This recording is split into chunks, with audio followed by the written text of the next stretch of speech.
nakikitang balakid ang ilang miyembro ng House Committee on Justice. Sa committee kasi lalapag ang impeachment complaint kapag ipinasa na ito ng Office of the Secretary General at ni Speaker Martin Romualdez. Habang nasa kanila ang bola, mayroon silang 60 araw para palakasin ang kaso, bagay na maaaring kumain ng maraming oras. Dito maging challenging ang timeline if it goes to the Committee on Justice. Kasi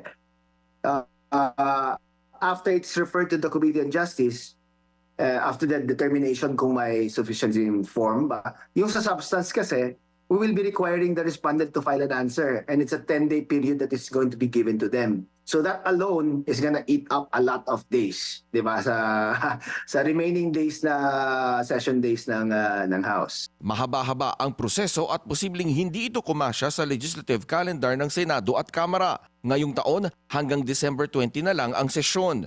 Sa 2025, January 14 hanggang February 7 lang ang sesyon bago mag-break hanggang June 1 pagkatapos na ng halalan. May 11 araw naman hanggang sa matapos ang kanilang termino sa pagbabalik sesyon ng 19th Congress mula June 2 hanggang June 13, 2025. Magbubukas ulit ang sesyon sa July 27 pero bahagi na ito ng 20th Congress at panibagong batch na ito ng mga mambabatas. May isa pang nakikitang balakid ang isa pang Vice Chair ng Committee on Justice. Baka kulangin sa oras ang Senado na uupong mga hukom sa impeachment trial. The legal question is, pwede ba na kapag nag-refer ang Congress ng impeachment complaint, tapos nagkaroon ng 2025 election, will the Senate still be in its legal position to continue with the impeachment trial?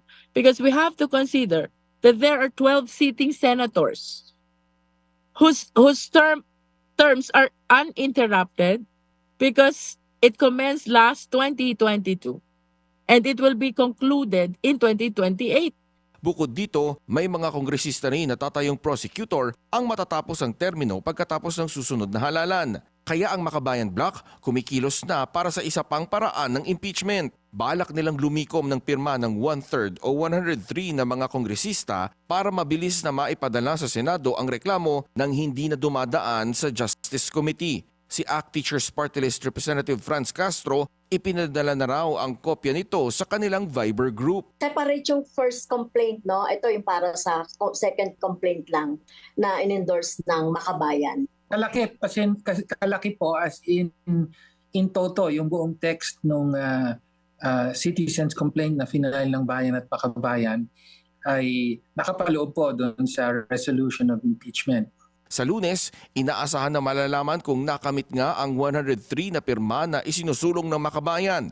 Sa Lunes, nakatakdang magsagawa ng pagdinig ang House Committee on Good Government and Public Accountability at kabilang sa inaasahang tatalakayin ang 677 na mga pangalan ng mga individual na pinasusuri na rin ng komite sa Philippine Statistics Authority gaya ng paghalungkat sa Civil Registry ni Mary Grace Piatos. Para sa agenda, Zandro Ochona, BNC.